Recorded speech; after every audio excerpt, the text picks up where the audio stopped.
Hello, everyone, and welcome to today's special nutrition event.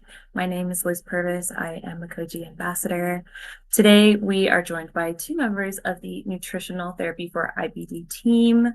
We have Nicole Wake, an RD specializing in nutritional therapy for Crohn's disease, and Christy McCollum, representing organizational engagement.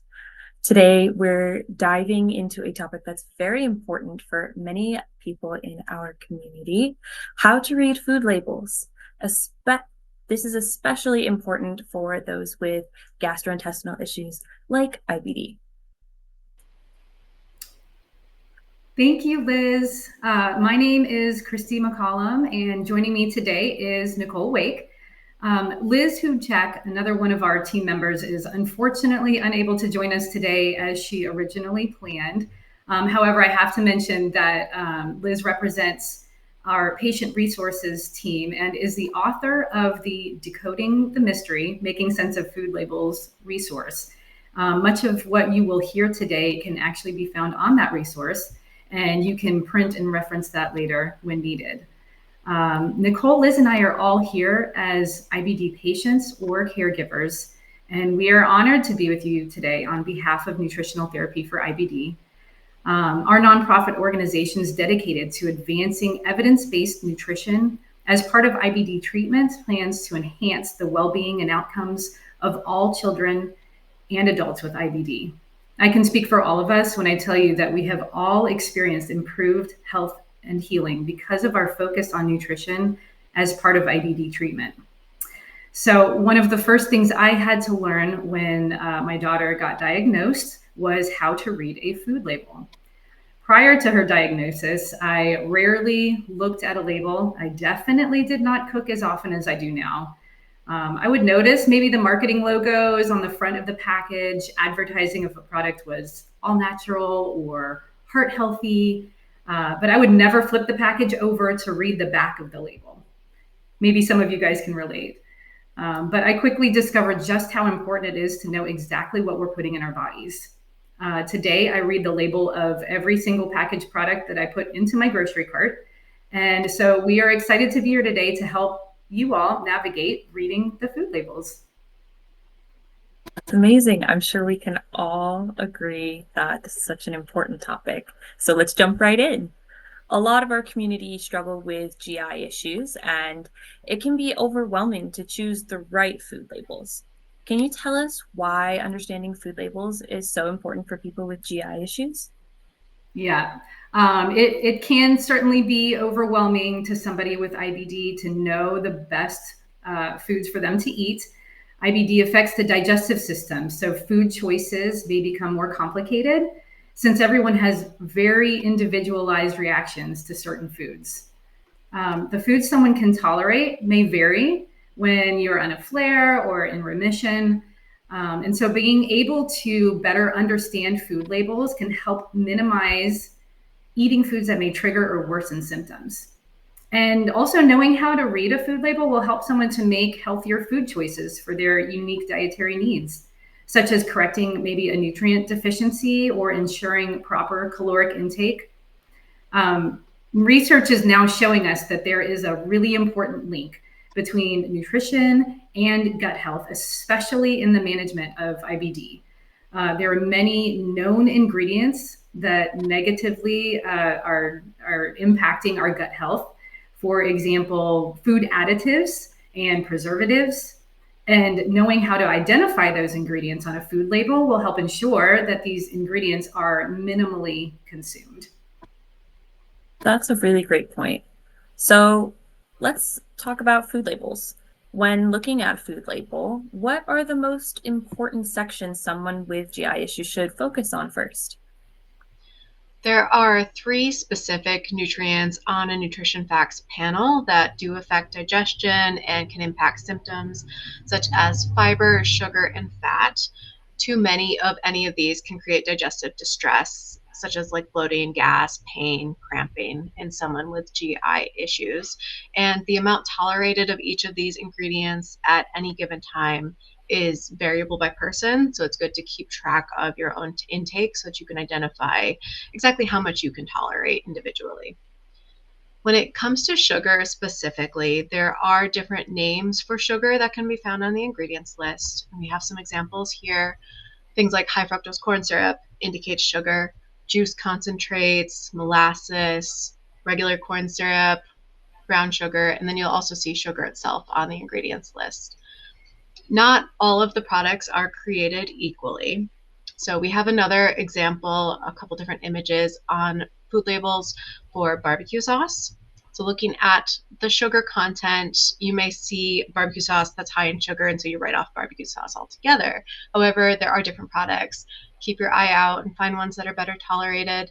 So the barbecue sauce on the left is 70 calories and 17 grams of sugar.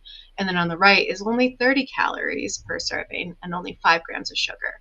And that one may be better tolerated if you struggle with sugar. Another last thought to have with sugar to talk about is total sugars versus added sugars. You may see this on the nutrient facts panel and wonder if it makes a difference. What this all means is that total sugar encompasses both the natural sugar in the food and the added sugar in the food. The added sugar is, like we talked about before, found in the ingredients list, like high fructose corn syrup, sugar, molasses. Those are all added into the food product. Natural sugar is food found naturally. Sugars found naturally in food, like tomatoes, contain sugar. And so barbecue sauce will have both natural sugar and added sugar. If you're thinking about tolerance issues, looking at the total grams of sugar is more important than whether it's added or natural. Those are some really great tips. Let's move to the ingredients list. What should we be aware of when we're looking at ingredients?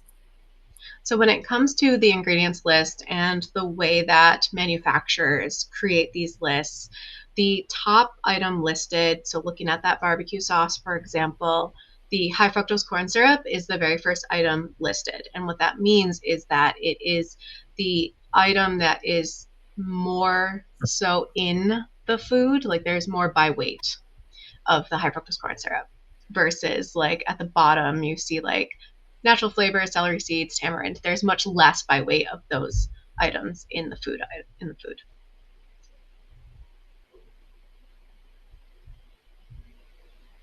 Perfect. That's great to know. We also know that people with gluten sensitivities, gluten intolerance will need to be vigilant. Can you explain how someone who might not be familiar with gluten can spot gluten in the ingredients list?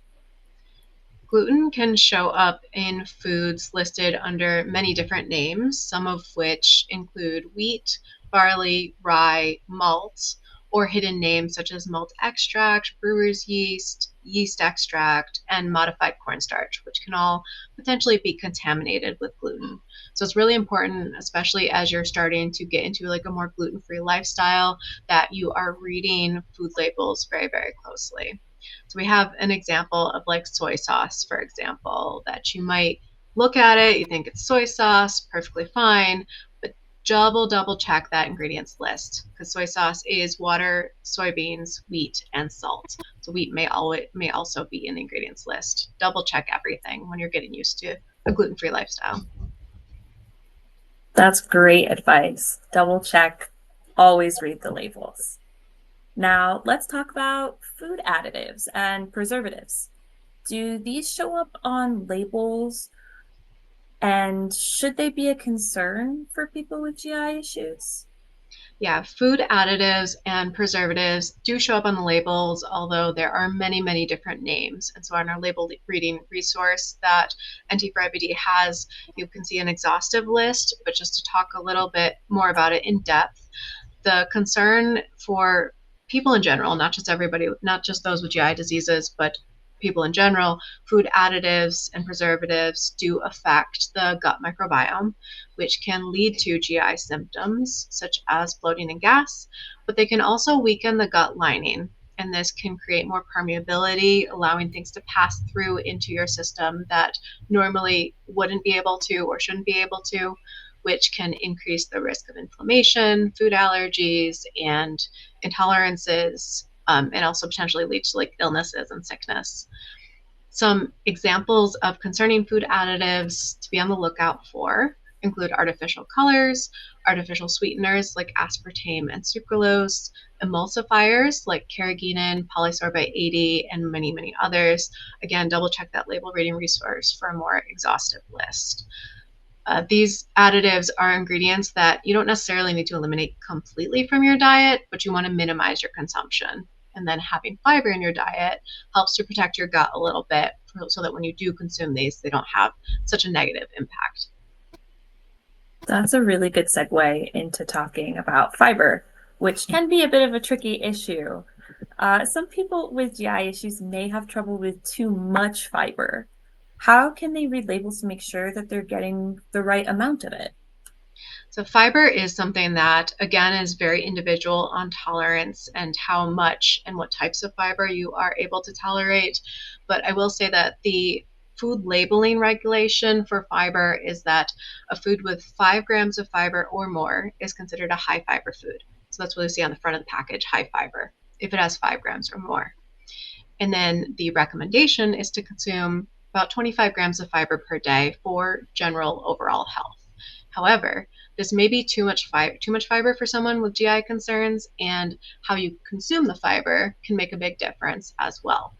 Foods that are fortified with fiber, like Fiber One bars, protein bars, cereals, sometimes they add quite a lot of fiber at once, and that can be very disruptive to the GI symptom, creating like gas and bloating, pain, versus more natural containing fiber foods like fruits, vegetables, and whole grains.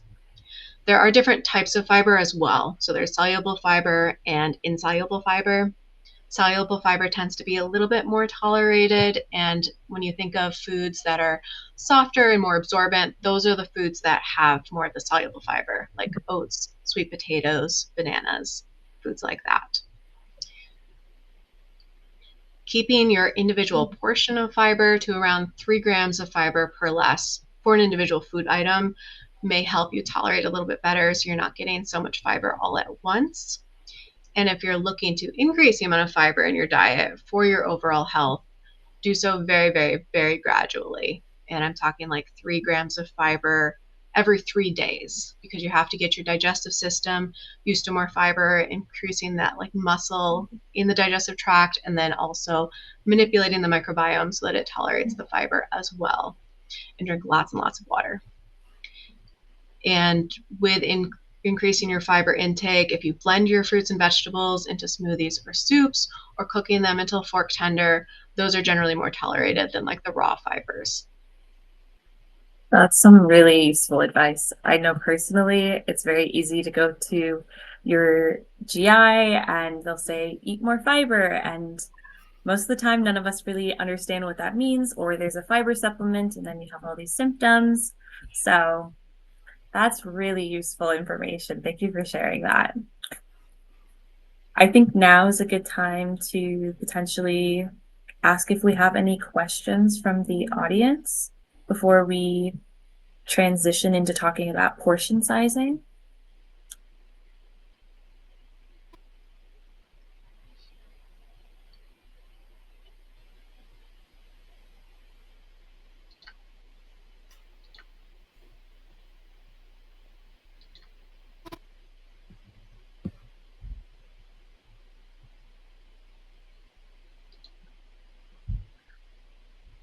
Okay, great. So we're just going to move on. We'll save some questions for the end. But let's talk about portions. Sometimes food looks healthy on the label, but serving size can be much smaller than what we might actually end up eating. They talk about everything in moderation. How do we navigate this? Yeah, Liz, that's a big one. People often overlook the serving size.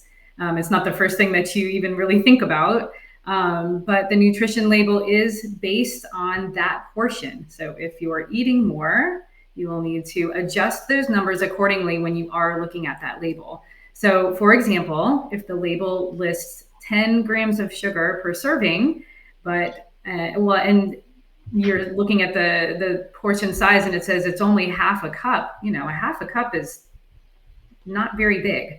So if you are eating a whole cup, now you're eating 20 grams of sugar, you've doubled that amount. So you really need to be mindful of those portion sizes. Just on a personal story, it's kind of funny. I've got a 10-year-old son, and he even knows to look at the portion sizes, and he'll oftentimes he'll even get out a measuring cup sometimes, and he'll pour in like pretzels, the amount of pretzels he should be eating, which is cute. But the other sort of tip that I personally use, maybe even not just the bagged or packaged products, but if you are at a restaurant or if you're getting served, oftentimes portion sizes at restaurants or things that you receive are way more. And you can even just with your eyes see, wow, that chicken breast is enormous, or, that's a lot of, baked beans. You could, and oftentimes I do this, I ask for a to-go box, and I'll put half of the food right into a to-go box, set it aside so that I'm not even inclined to eat more than what I maybe should be eating. So maybe just a little tip. And that's more just for, like if you're going out to eat or whatnot. I think that's great. I think that's a very useful, tangible piece of advice that a lot of people can relate to. I know that, especially in the US, you get a big plate of pasta or something when you go out to eat, and you just keep eating because you think, well, I can't have food. So, to-go boxes, they are good to use, and it's an instant meal that you can heat up later when you get home. That's exactly right. Yeah, you get 2 for 1 because we know that the price of things is really expensive too these days. So Exactly. Perfect. Okay, well, we've covered a lot of ground already. Do you think you have any additional tips or tricks that people should know about for our community when it comes to reading food labels for better gut health? Yeah, a few things come to mind. And the first is that really, I hate to say ideal, but maybe the most ideal foods are those that don't even really have a label in the first place. So we're talking, your lean meats, your lean proteins, anything in the produce section, that big, beautiful, bright section, colorful. That should be, in my opinion, where your grocery cart goes first. However, we all need those packaged foods for convenience sake. It's the way of the world, and that's okay. And so we just need to be very mindful of what we're sort of putting in our grocery carts. So oftentimes, and maybe you've heard it in the past, when you're looking at a label, maybe one of the easiest things to do is just, hey, can you pronounce all of those ingredients on the list? And if you can pronounce them, then that's a really good place to start. It starts when you get all those chemically names and the really long scientific things, you need to maybe take a pause and actually pick up another product of the same, coconut milk comes to mind. And it's just a very simple one, but many of them have the guar gums and the emulsifiers to sort of keep that coconut milk so that it doesn't separate. It's the same thing in peanut butter or any of the nut butters.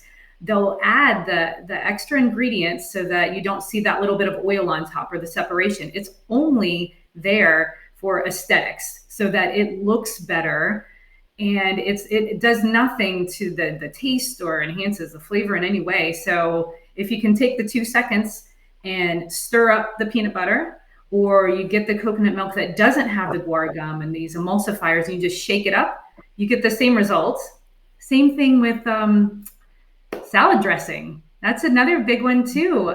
Salad dressings are full of all of these things that keep it looking all cohesive in the bottle and mixed up, because when you really just take an oil and a vinegar or any sort of acid, and some flavorings, you've got a salad dressing. That's essentially all that they are. But when you let it sit on the counter for a little bit of time, it will separate. That oil and vinegar separates and it doesn't look as pretty anymore. And so if you can make them at home, or you can find those in the food aisles that do look a little separated, that's okay, because you shake it up and it looks beautiful just like the other ones do too. So just a couple tips that I go through when I'm literally saving an extra 10 minutes of my day just for grocery shopping, because I know I'm going to want to look at all these labels to see, oh, do they have these gums? Do these have the emulsifiers? They're unnecessary ingredients that your body just doesn't need. And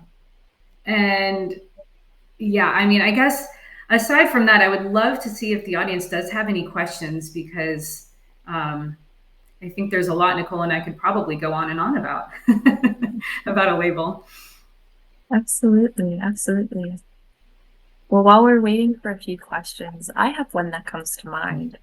So I think initially, when you start having to read food labels, it can become very intimidating.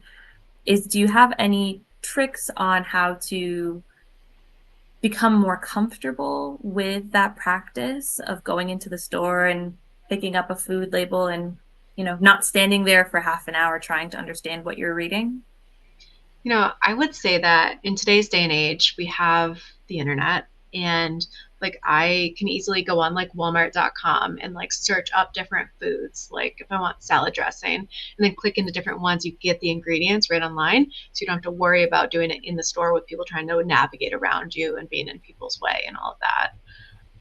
Yeah, that's Nicole, that's a great point. And just even having a grocery list, maybe with those exact brands or those exact products that you want to be looking for, just going in with a plan and it might seem a little time consuming at first, but I've found now that after I've been doing this for some time, I do know exactly what I'm looking for. So maybe taking that bit of time at the beginning, it will set you up for the next however many years, forever, of going in and then knowing exactly, okay, I know that I can pick this product up and I should be safe. The other thing that I will mention is that sometimes the manufacturers actually change their ingredients. So even though I have been buying the same product for 10 years straight, I will still just take a quick little peek at the label and just make sure that they have not added something that wasn't there before. That's a really good point. I know that me personally, I have celiac disease, so I'm always reading food labels. Yes. And manufacturers do change the ingredients occasionally, especially if they change ownership. Yes. There was a brand that I really liked that they were completely sugar-free, and now they use cane sugar in Yep. their products. So you always have to check the labels, even if you think that it's safe. Always err on the side of caution and just, double check. Once you become Yes. used to it, it's like a muscle. Right. Well, and I would say too that even if you don't come in with I would love to say that I go to the grocery store every time with a list. That's not true. I do not. I end up at the store 5 times a week because I've forgotten something that I really needed for my dish. But it is okay to stand in the aisle, and if you're in the way, I mean, you and everybody else, you're all in each other's way. So it's okay to stand there and look at a label for a moment, and just don't be embarrassed that that's what you're doing, um, because I think everybody else is probably thinking or doing the same thing anyway. Yeah, and it does. You do get very used to it. Once you start the practice, it gets a lot easier, a lot quicker, and it just becomes like a natural part of choosing your foods. And yeah, it'll get easier with time. Well, and sorry, one more thought just popped into my brain too. I know that they've got, and I don't actually have any of these myself, but my friends have showed me the apps, I suppose, where you can Mhm. scan the product labels and they'll tell you if they're, I guess, clean or approved by whomever created that app. So I guess I can't speak to any specific app. Maybe Nicole, you know better. It might be something to explore. Like I said, I don't have the experience with it, but I know many of my friends find them really useful. And the offensive ingredients will show up in red. Like once you scan the product label, it'll say, this is rated a 25 out of 100, and here's why it has this ingredient and this ingredient that you should avoid. So something else to think about just for ease, maybe to transition into that practice. Those are some definitely useful tips. I know when I was first diagnosed, those would have been much appreciated because it's very intimidating. Yes. So another question that we're thinking about how to incorporate more fiber specifically. Um, do you have any favorite dishes or favorite meal ideas that you could share for people who might be looking to incorporate fiber in a very gradual manner, as to not overload their GI system from the get-go? Yeah, a couple of my favorite things, like if you're gonna do something like a roasted vegetable or like some kind of like stir fry type thing, start with one new vegetable at a time. Don't do like three or four different mixes, just so you can identify, make sure it's something you can tolerate. Again, you're gradually getting your system used to it.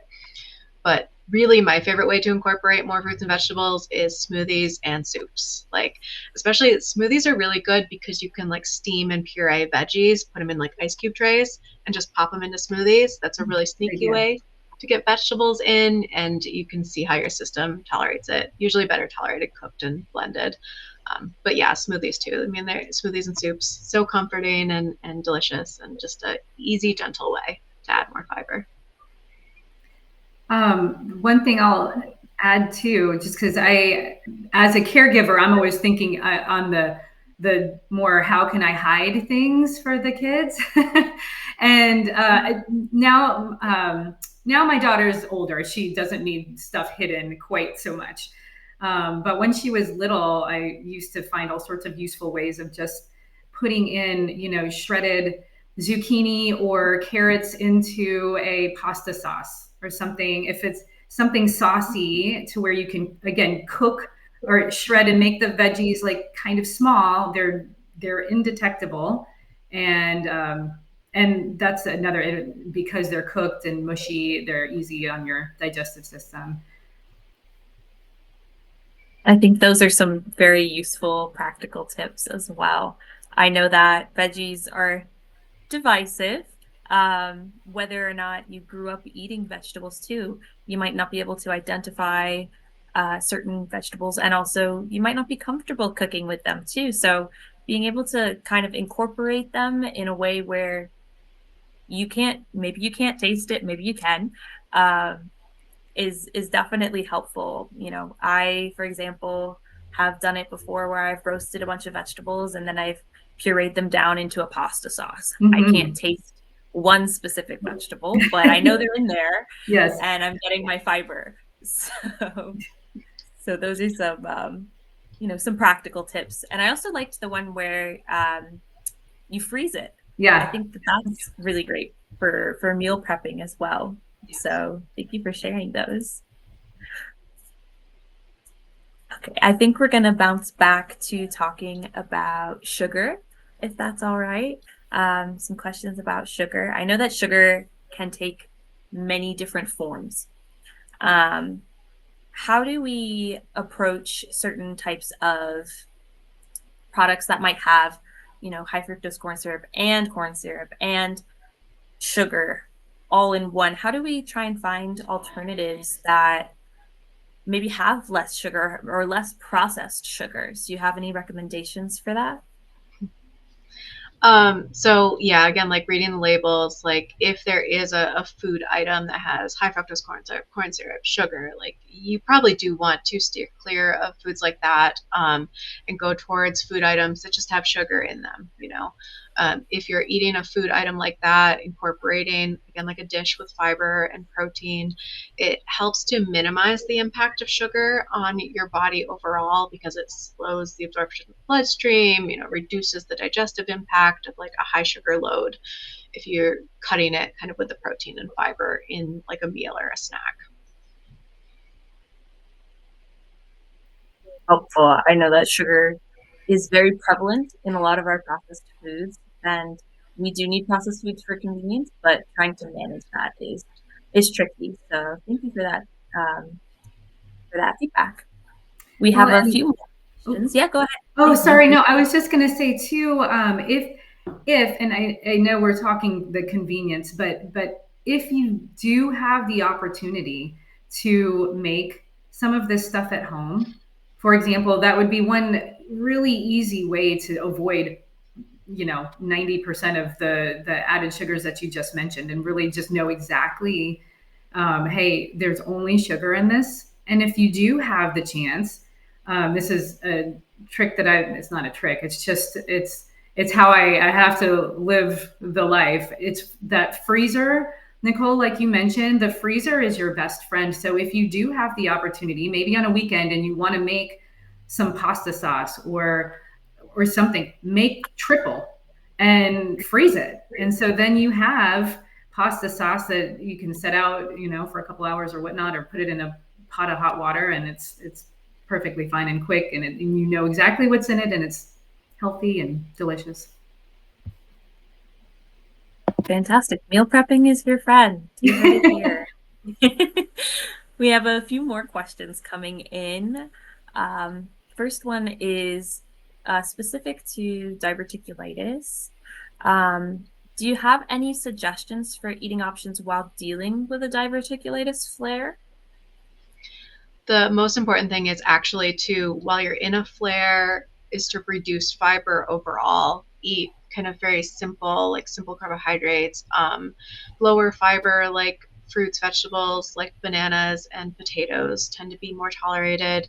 Opt for like white breads, lean meats, maybe some soups would be good too, but definitely just overall low fiber, low fat to give the colon some time to rest.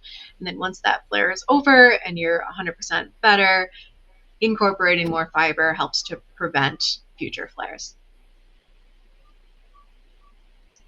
That's super useful advice. I think it reminds me of, I think it's the brat diet is what it's called. Yep.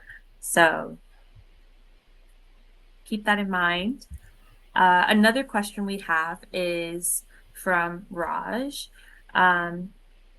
Raj is asking, do you find that patients have less symptoms when they're implementing this specific methodology of food label reading and nutrition?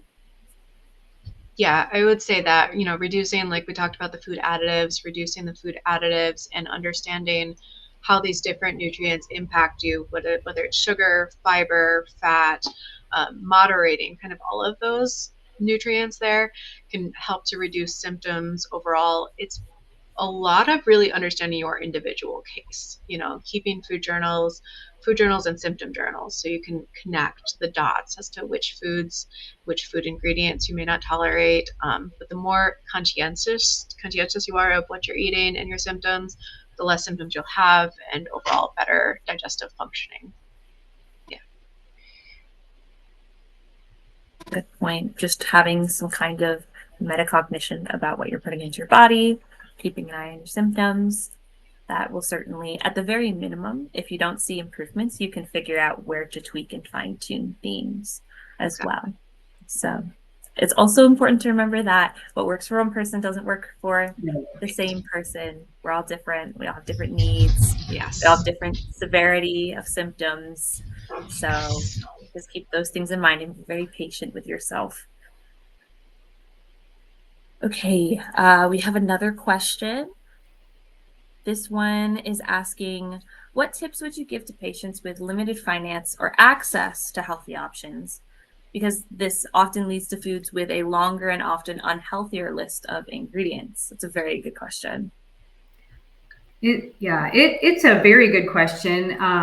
And I maybe don't have the perfect answer, but I myself love the stores with the less expensive. I always want to save $1. Let's just put it that way. So I frequent Aldi. I frequent Walmart. I literally go to Walmart probably twice a week. And I've actually, my friends don't believe it because they're like, oh, you probably go to Whole Foods. No, because those I love Whole Foods. I would love to shop there daily, but there are so many wonderful products that you can find at these more discounted stores like Walmart and like Aldi. And you just need to take the time to find those products. And so I have actually taken my friends on shopping field trips, and we have spent an hour, and I have gone through and I've pointed out in all of the package, but this is you can, this is safe. Like you can eat this confidently. The products are there.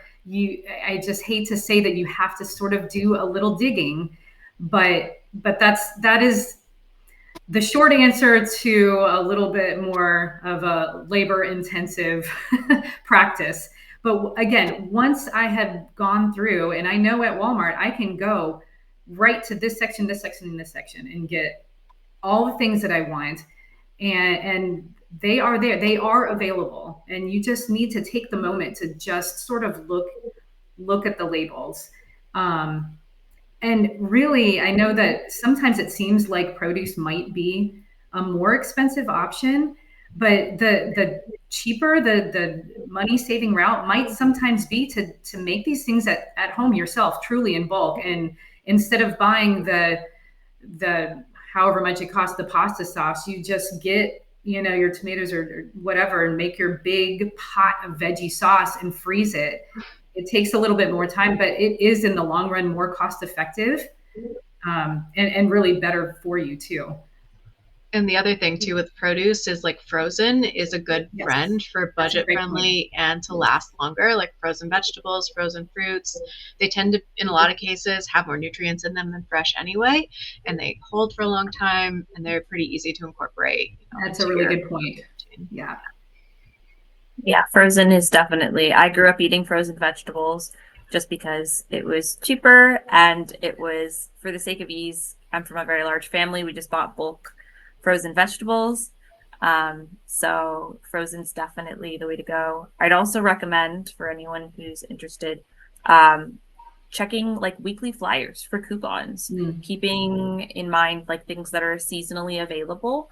That's a big way to lower your overall shopping cart expense.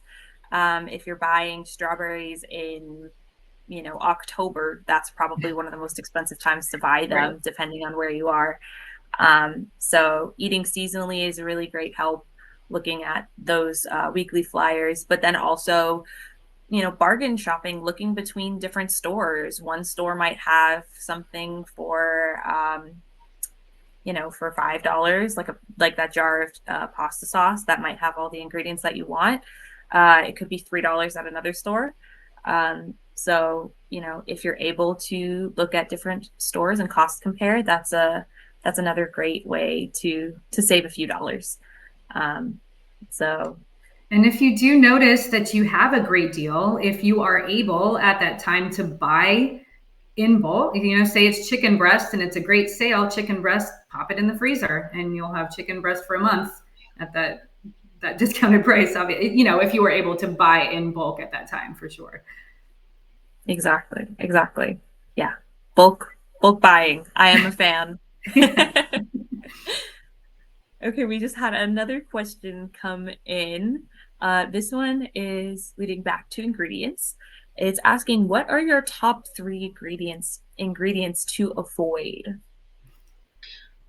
I'll start with one. Emulsifiers are a really, really big one to me for avoidance, just for general intestinal health. Like emulsifiers, to give an example of how emulsifiers work, emulsifiers are actually added into medications to increase the absorption into your bloodstream. So think about that with food. If you have an emulsifier like polysorbate, what are the other ones? Maltodextrin. There's a bunch of different like emulsifiers. Again, check the reading labels resource to find out. But if they're in like a food item, then all of those other like artificial colors, or if there's artificial sweeteners, like all of that's going to have more of a chance to go into your bloodstream if you have emulsifiers in your food. So that is a big one for me that I would watch out for. I'm going to add in the food coloring because it is just completely unnecessary. It doesn't do anything except make the food look a little prettier. And I get that that's what the manufacturer wants, but it does nothing for your body. In fact, as we know, even recently, we've just had that, the red dye, one of them banned finally in the US. It's no good. It's unnecessary. Just avoid it. Find a different product. Yep. And then another one is partially hydrogenated oils. That is a big one to watch out for. There are studies that directly link consumption of partially hydrogenated oils with heart health issues. So that is like a big one that I would eliminate any foods with that in it for sure. Do you have any examples of what those kinds of things could look like? I know we talked about emulsifiers like maltodextrin, but any other like common names that might pop up that people could commonly see in their food? For partially hydrogenated oils, it will say partially hydrogenated X oil. So that's very obvious one.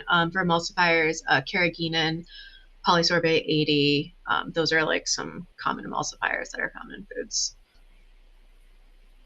Good to know. If you can't read what it says, then it's probably Exactly. not the best thing to go in your food. So keep that in mind.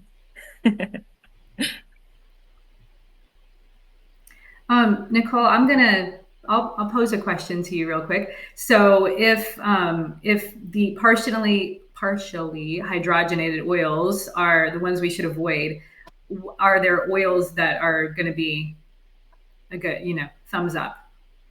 Oils that you would find on the shelves that you could put in your food yourself. So like canola oil, avocado oil, olive oil, like those ones are pretty much green light. Like fairly, healthier than something like a partially hydrogenated oil. I know people worry about seed oils and that kind of stuff, but there's really not enough evidence to suggest that those are super harmful. You don't want to add more stress to your life than needed. So, try and if there's like a pop culture, if there's like something in social media that's telling you not to eat it, try and fact check as much as you can. But yeah, like canola oils, avocado oils, grapeseed oils, like those kinds of things generally should be okay. Again, if you can go to the oil section of your store and buy it, and if it's in a food item, it's probably okay. That's a great question and a great answer. I know that seed oils are a very trendy topic on social media. A lot of foods tend to market their food as seed oil free. Yeah. So don't give yourself anxiety over seed oils. It's not that big a deal. We just had another question come in about hydrogenated oils. Seems to be a hot topic. Can you explain what partially hydrogenated oils actually are? And the follow-up to that is, are they the same as trans fats? Can we get a bit more clarity on what those two things mean? Yes. So partially hydrogenated oils are trans fat. They're the same thing. What they do is they heat up the oil so it changes the molecular structure and twists like where the hydrogen is sitting. And essentially what that does, it goes into your body and it goes into your bloodstream and it will literally scrape up like your arteries and like create damages to your arterial wall, which leads to plaque buildup, strokes, and heart attacks. That's horrible. It was very scary. When I learned it in college, it was so scary. I was like, I'm not eating those anymore. Yeah, I'm not either. Well, thank you for whoever asked that question. That was a great question that I think we all did not know that we needed to know about.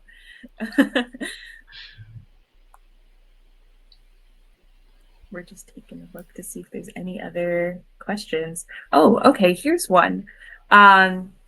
Let's jump back to the conversation about gluten. I know the answer, but I'm going to let you guys talk about gluten a bit more.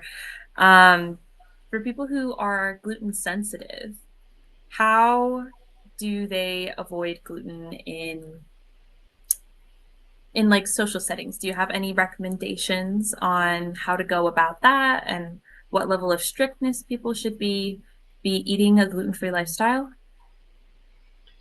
So gluten sensitivity and gluten intolerance is a little different than like a gluten allergy or celiacs. Gluten allergies and celiacs 100% avoid gluten at all times. If you're going to a social like get together, social gathering, bringing your own dish is the absolute best way to go to protect yourself. And then if you're going to a restaurant, like speaking with the waiter, speaking with the chef, being very, very clear on what you need to avoid so they can feed you safely. Cross-contamination is always an issue too, so feel free to speak that at a restaurant as well. For gluten sensitivities and intolerances, usually there is a small amount that you can tolerate, so that if you're in a social setting, I would still say bring your own dish so you can feel comfortable. But maybe talk to other people who've prepared food. You know if you can tolerate even a small amount.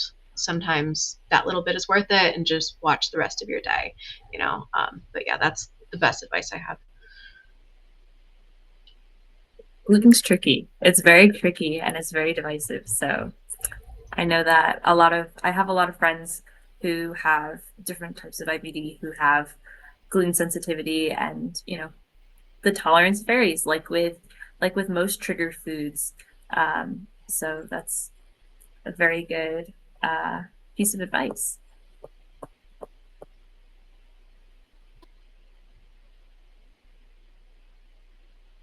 Just checking to see if we have any more questions.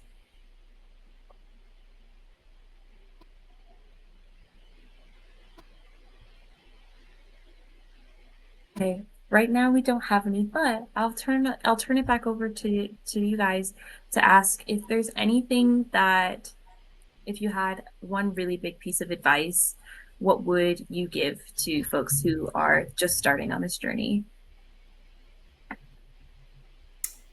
Well, okay, I'll go because this just seems so helpful. If you are just starting on this journey, I mentioned earlier, I've taken some of my friends on grocery store field trips, and we had a great time. And so maybe, and I don't know if this is a possibility for everyone, but if you have a friend, ask, I think that who your friends are who are a little more conscious uh, or not.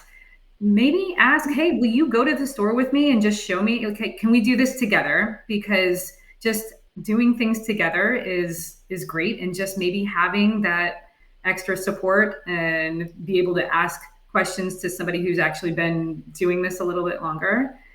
If you have the opportunity, that would maybe be kind of a fun way to start your journey. Yeah. Additionally, just as you're getting used to reading food labels, start with what's in your kitchen, so you don't have to do it for the first time in public in a grocery store. Just go to your cupboard, start reading the labels, get used to different ingredients. And then I would say start learning to have fun in the kitchen, look up different recipes, learn how to cook things from scratch, start with a couple things, try to open up. I know a lot of people are often scared to start cooking new things, and they're nervous about it not turning out well, but think of it as a fun new creative project, and you could learn new things that you never thought you would enjoy. Yeah, and I mean, I think everybody knows the internet is just chocked full of recipes.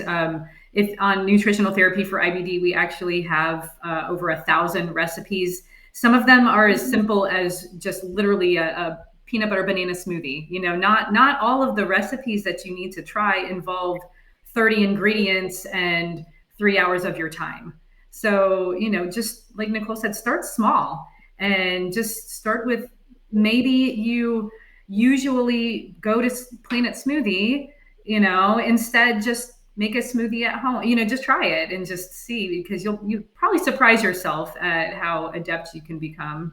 And it's okay to follow a recipe for something very, very simple, even like that. Yeah, I love that. I think having your people around you is really important. Having that kind of emotional and social support goes a long way, especially when, so much of what we do as people centers around food. So that's really, really useful, as well as, that practical advice. Start in your kitchen, go in your cupboard, grab something off the shelf and take a look. What can you read? And if you don't understand something, look it up. Just take that little bit of time to be curious about food. It really helps start rewiring your brain to be able to read those food labels. And once you start reading them, it's a slippery slope, because you won't be able to stop, and you might end up with a situation like my husband, who's like, I just can't believe that you've got me started on this. Now, I'm looking at everything. Knowledge is power. Yes. We just had another question come in talking about GMO and non-GMO labeling. What do we know about these two terms and how do we identify these kinds of things? So GMO is genetically modified food ingredients. And there are a lot of things these days that can be genetically modified. There is, I guess, some evidence that genetically modifying foods could change how it impacts our system. And the research is a little mixed on this. And this is one of those things I would say that if you're just starting out, probably not to worry about too much. But yeah, it is something that you can start to pay attention to. I am actually not sure of the labeling requirements for GMO off the top of my head. Yeah, and I was looking at our resource here, and I don't think we have it specifically stated either on the resource. They do, I believe that some products do label them. I think it's more for advertising. It's not a requirement, though. Yeah, I think that GMO, non-GMO is a bit of a tricky misnomer at times. GMOs aren't always labeled, and non-GMO doesn't seem to be a super regulated term. Same with organic. So, if you want to eat organic foods, I think one of the easiest things to do is eat whole foods, eat fruits and veggies and things that don't have food labels on them at all. Because you can get organic produce from, a farmer's market or from the grocery store. It'll be labeled organic. So those are things to keep in mind if that is something that you are inclined towards. But jury's still out. And Liz, I guess I'll mention too, I sort of piggybacking on going back to the how to stay cost effective question in produce, like organic specifically. There has been a lot of research over the clean 15 and the dirty dozen list of produce, and you can just Google those terms and find the 12 of the highest offenders that you probably want to search for organically, and then the 15 that are pretty safe. They've proven to be pretty safe to eat as far as you don't necessarily need to buy organic for those products. Those are some very practical tools. And because there's information to back it up too, you don't have to, worry about going down a social media spiral to find the information. So that's really useful information.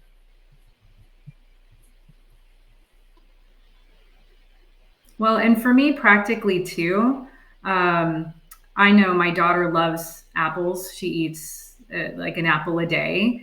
And so that is something that, well, it is on the dirty dozen list. So we do buy organic anyway, but that would be something that just in our house personally, I would buy organic because I know she's consuming so much of them that I would just want to be sure, if there was any negatives to not buying organic, then we can avoid those. So I don't know that that's a research scientifically backed tip, but it's at least in my opinion, if you're going to eat something in abundance and if you can afford it and if it's available, maybe seek out the organic as much as you can. Yeah, I would agree with that.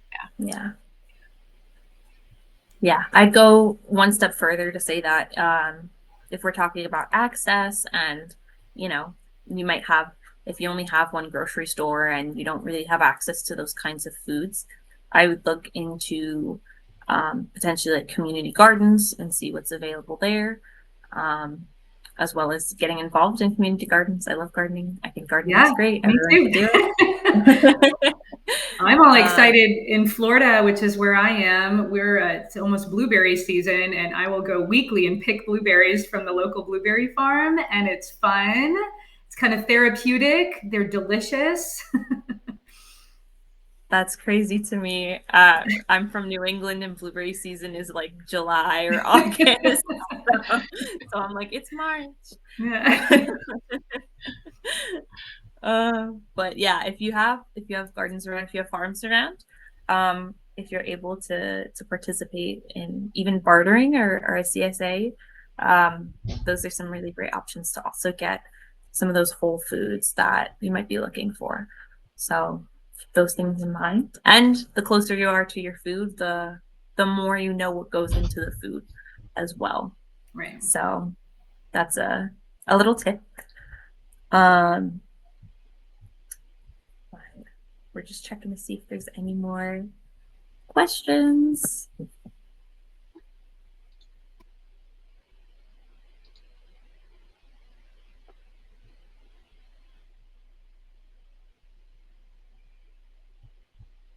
Okay, so another question. Nutritional Therapy for IBD obviously has this amazing resource that we've been talking about a bit more. What kind of things can folks expect to see in the resource? And then just like more on the website. Well, I've actually got it pulled up right here so I can tell you exactly. We have a lot of what we've already talked about, actually. We've got a section on the serving size, which we discussed, the different nutrients and the like the daily value, the percentage. You'll be able to find information on that, which we did not touch on today. So that might be helpful. There's more about the natural versus added sugar, and then you'll find a really exhaustive list, which at a minimum, read this list of everything that is actually like sugar that's not labeled as the word sugar. You might be surprised as to some of these ingredients that actually are used to sweeten products. It's fascinating, actually. We talked about the order of the ingredients. There is, like Nicole mentioned, the full list of all of those additives and preservatives and those emulsifiers. So definitely check that section out. We have descriptions of what those little labelings, the little logos on the outside of packaged products. So you'll kind of know what those actually mean. So if you see, certified gluten-free, clearly, I think we all know what certified gluten-free is, but maybe, the USDA organic, what does that actually mean? So there's several of those listed on there. We talk about like grass-fed or pasture-raised. That's another, I think, very hot topic to talk about, having your grass-fed meats and poultry and such.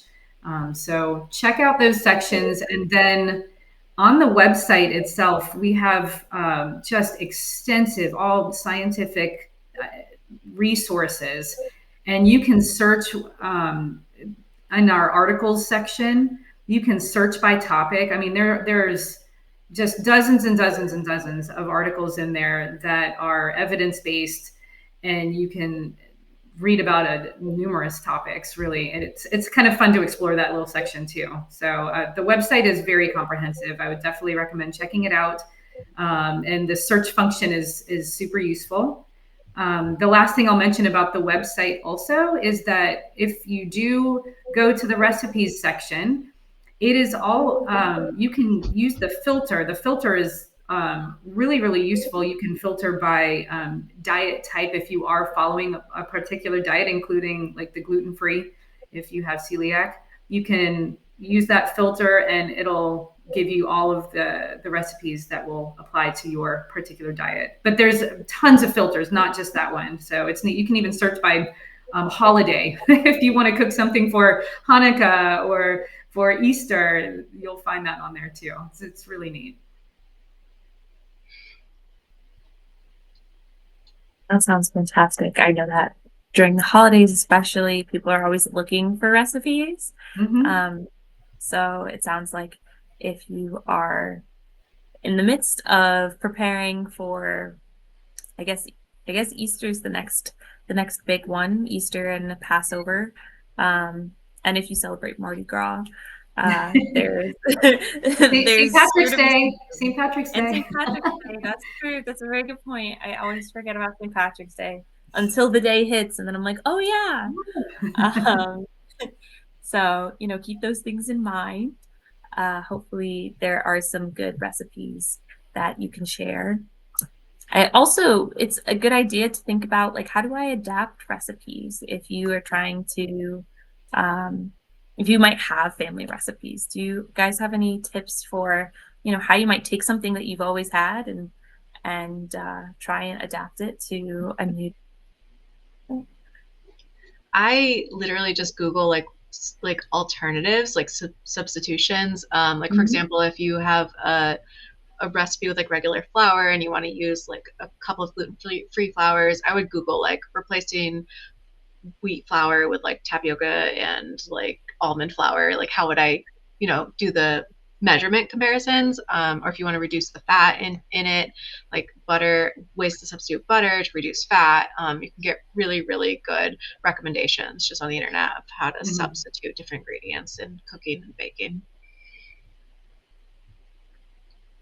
That's super useful. Yeah, I think fats can be very tricky, especially like baking is very much a science. So just being willing to experiment in the kitchen and not be afraid of failure.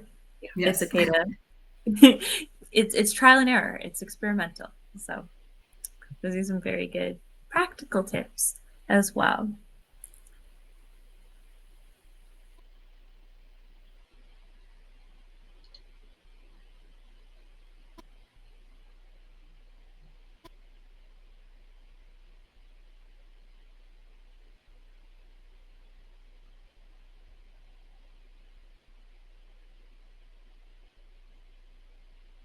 Our questions, but just give it another minute or so to see if any more questions filter in.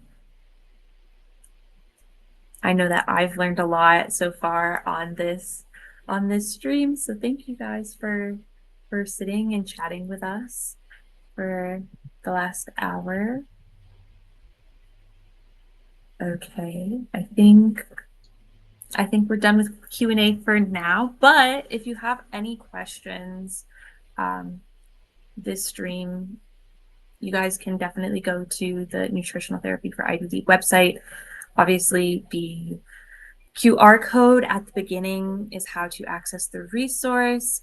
If you did not take a screenshot of that, you can definitely go back after this live is over and double check. I believe the replay will be available. If not, you can just send an email and somebody will get that information to you. But I do want to say thank you so much to our friends from Nutritional Therapy for IBD and the staff for making this event possible, as well as for sharing these valuable insights with us. And to our community, we hope that today's conversation helps you feel more confident when reading food labels and making better choices for your digestive health. Thank you so much for tuning in. For more information, make sure to follow and check out Nutritional Therapy for IBD on their website, as well as checking out that information packet that we talked about throughout today's conversation. They have obviously lots of recipes and useful tips. And don't forget to, again, check out this replay once it's uploaded. Thank you guys so much for your time today. Again, my name is Liz. I am a COGI ambassador, and I hope you guys have a great rest of your Saturday.